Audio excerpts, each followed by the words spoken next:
Hello बच्चों, अम्मू and you channel पर आप सबका प्यार भरा स्वागत। मैं अम्मू आप लोगों के लिए हमेशा नई नई कहानियाँ ढूंढ के लाती हूँ, जिससे आप लोग सुन सके, आपका मनोरंजन हो सके और उसके साथ ही साथ आप लोगों को बहुत अच्छी शिक्षा भी मिल सके। तो आज की जो कहानी है वो ना परियों वाली कहानी है और कहानी का नाम है स्नो वाइट और रेड रोज।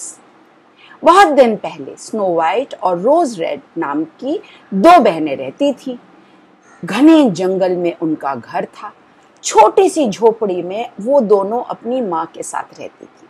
उनकी माँ बहुत दयालु थी और दोनों लड़कियां भी हमेशा अपनी माँ का हाथ बटाती थी, घर के सब काम करती थी, मिलजुल कर रहती थी, घर को बहुत साफ सुथरा रखती थी और सब काम जब हो जाता था दोनों बहनें प्यार से हाथ में हाथ डाले एक साथ घूमती रहती और अक्सर ही अपने सपनों के राजकुमार के बारे में बातें भी करती।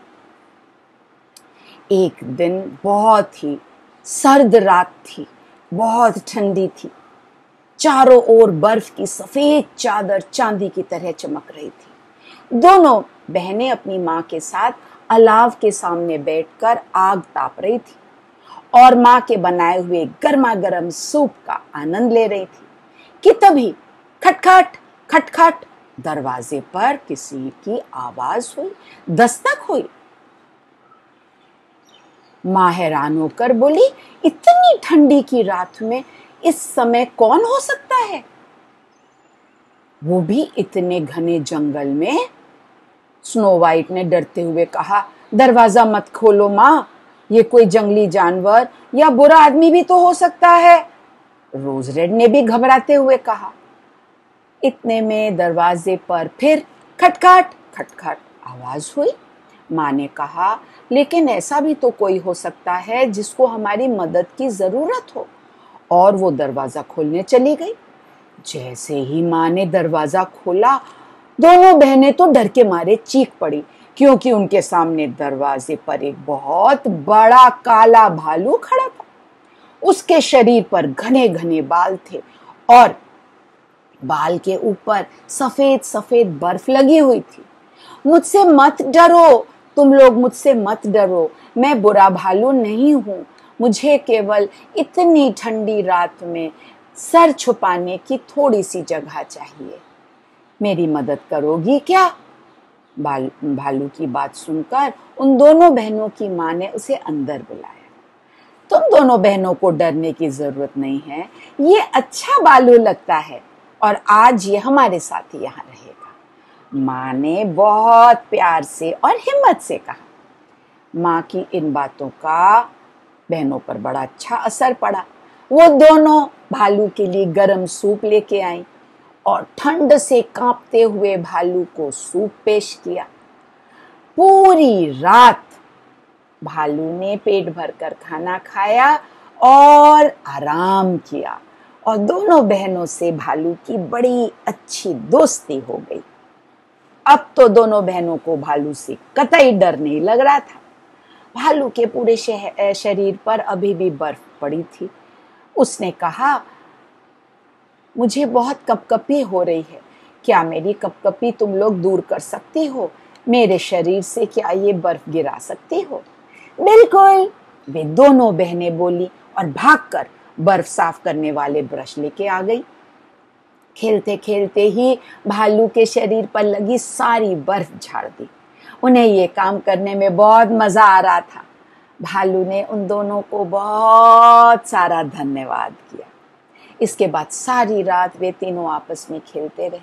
अगली सुबह भालू ने उन सब का फिर से धन्यवाद किया और उनसे विदा लेकर घने जंगल में गायब हो गया। रात में फिर दोनों बहनें भालू को याद करने लगी। अभी वे बात ही कर रही थी कि फिर दरवाजे पर खटखट खटखट की आवाज सुनाई दी। सब चौंक पड़ी और दरवाजा खोलने के लिए दौड़ पड़ी। दरवाजा खोलकर देखा, अरे उनका नया दोस्त भालू खड़ा था। हेलो दोस्तों, हाथों में फूल का एक बड़ा सा गुलदस्ता लिए भालू ने घर में प्रवेश किया। और उन फूलों के साथ वो एक बड़ी सी मछली भी लेकर आया था। माँ ने उसको पकाया और सबने मिलकर पेट भरकर खाना खाया। दोनों बहनें भालू को देखकर इतनी खुश थीं कि पूछो मत। अब उसके बाद से हर रात भालू आ जाता, कोई ना कोई उपहार अवश्य लेकर आता।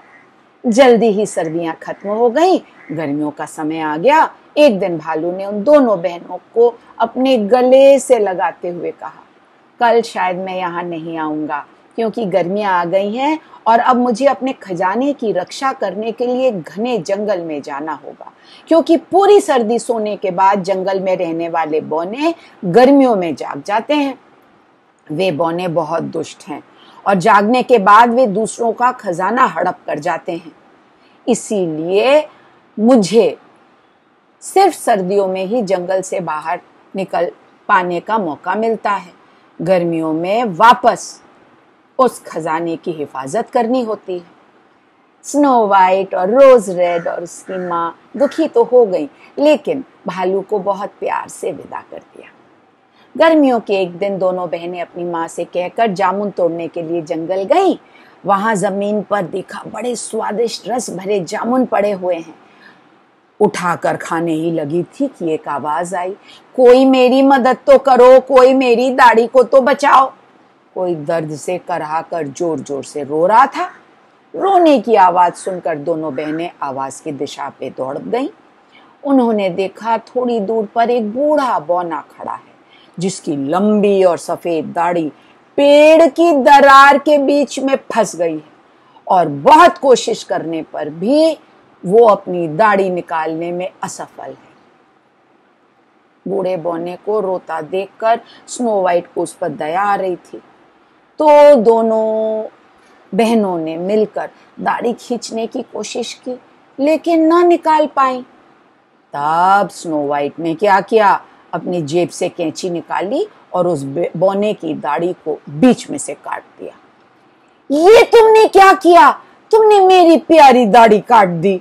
बूढ़ा बौना गुस्से से स्नो वाइट पर चिल्लाया और पेड़ से लटकी हुई अपने सोने के सिक्कों की थैली उठाई और वहां से चलता बना।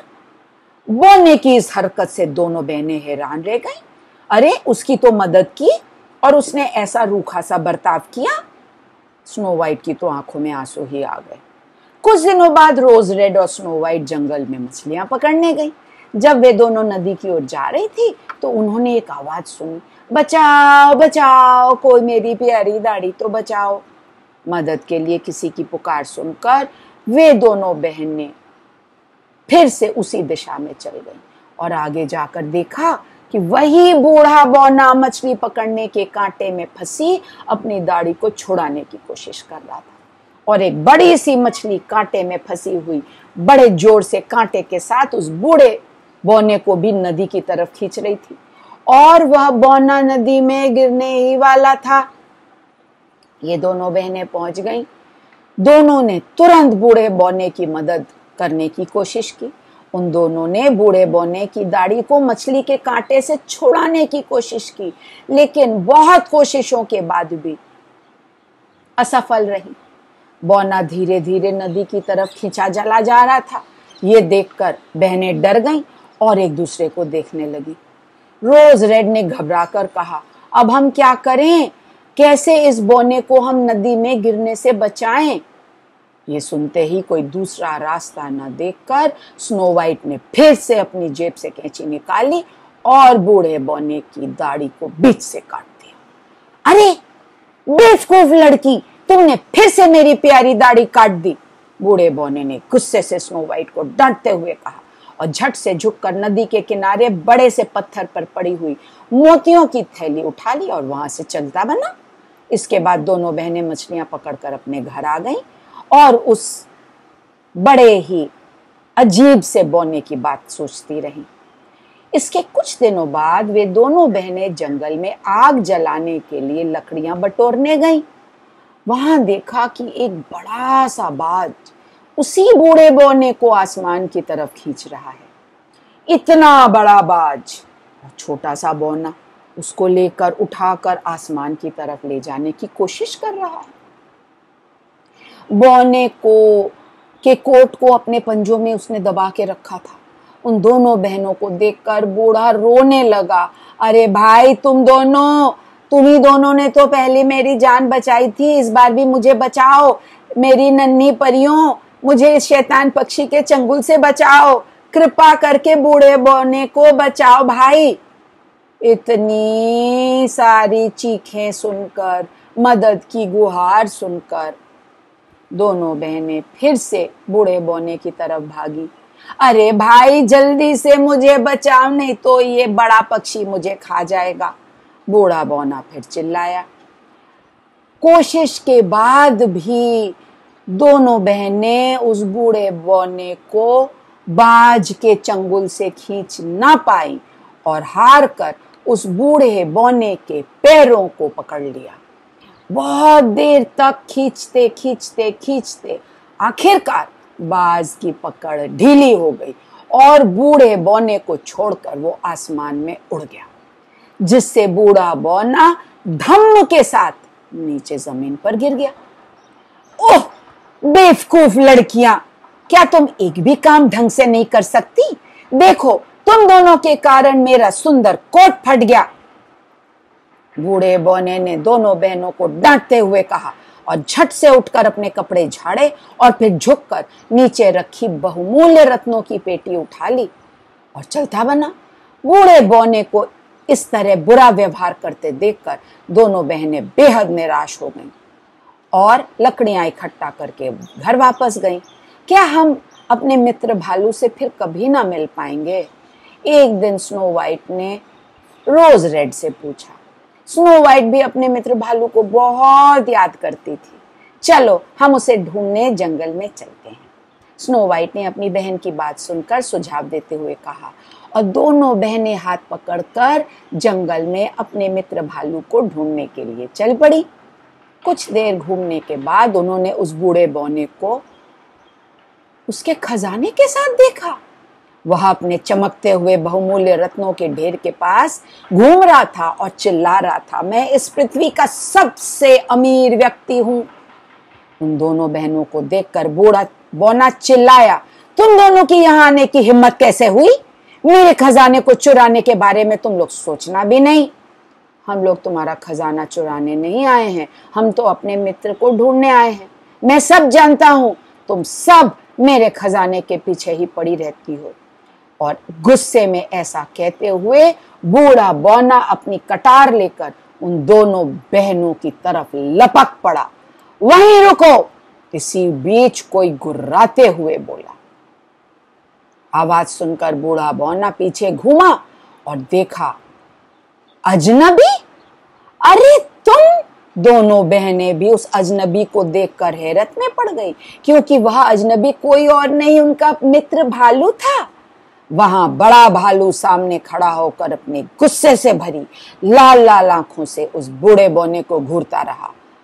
ओ बड़े भालू, ये तुम हो? मुझे मत मारो, मैं तुम्हारा सारा खजाना लौटा दूंगा। तुम मेरे दूसरे सारे खजाने भी ले सकते हो, पर बाबा मुझे छोड़ दो। मुझे मालूम है तुमने अगर मुझे पकड़ लिया तो मुझे मार डालोगे। बूढ़े बौने ने बहुत ही मिन्नतें करते हुए भालू से कहा, बेईमान बूढ़े, तुम्हें जीने का कोई हक नहीं। बड़ा भालू गुर्राते हुए बूढ़े बौने पर झपट पड़ा। अरे भाई, मुझे छोड़ दो, छोड़ दो। बूढ़ा बौना डर के मारे तो कांपने लगा। उसको कांपते देखकर वो बहनें भी बुरी तरह से डर गईं। ओ मित्र भालू, ये तुम्हें क्या हो रहा है? तुम इस तरह क्यों कांप रहे हो? तुम ठीक तो हो ना? हे भगवान, कृपा करो, दया करो, हमारे मित्र को बचा लो। कुछ क्षणों में ही भालू के शरीर से खाल गिर गई और उसका आकार बदल गया और एक सुंदर सा राजकुमार भालू की जगह खड़ा हो गया। प्रिय स्नो वाइट और रोज रेड, मैं एक राजकुमार हूँ और इस दुष्ट बौने के जादू के कारण मैं भालू बन गया था। अब उसकी मृत्यु से यह जादू टूट गया है। मैंने इस बौने को मार डाला। झपक कर जैसे ही मैंने पकड़ा ना, मेरे पंजों से वो बच नहीं पाया, लेकिन वो जादुई है इसीलिए गायब हो गया, तो तुम लोग देख नहीं पाए कि वो बूढ़ा बौना असल में मर गया है। चलो अब हम सब घर जाते हैं, तुम्हारी माँ तुम सबका इंतजार कर रही होगी। घर आकर सारी बात माँ को सुनाई। माँ राजकुमार को देखकर बहुत खुश हो गई। राजकुमार ने स्नो वाइट, रोज रेड और उनकी माँ को अपने राज्य उसके साथ चलने के लिए कहा, और वहां जाकर स्नो वाइट ने एक बहन स्नो वाइट की शादी राजकुमार के साथ हो गई और रोज रेड की शादी राजकुमार के भाई के साथ हो गई, और सब मिलकर हंसी खुशी रहने लगे। कितनी प्यारी कहानी थी ना। लाइक शेयर सब्सक्राइब करो बच्चों, बेल आइकॉन को प्रेस करना मत भूलना, तो मेरे सारे नए वीडियोस के बारे में तुमको खबर मिलती रहेगी। मैसेज लिख के बताना मेरी कहानी कैसी लग रही है। सबके साथ चैनल का लिंक शेयर करो और मेरे आने का फिर से इंतजार करो। अम्मू फिर से कहानी लेकर आपको सुनाने जल्दी आएगी। तब तक के लिए अच्छे बने रहो, प्यारे बने रहो, ढेर सारा प्यार। टाटा।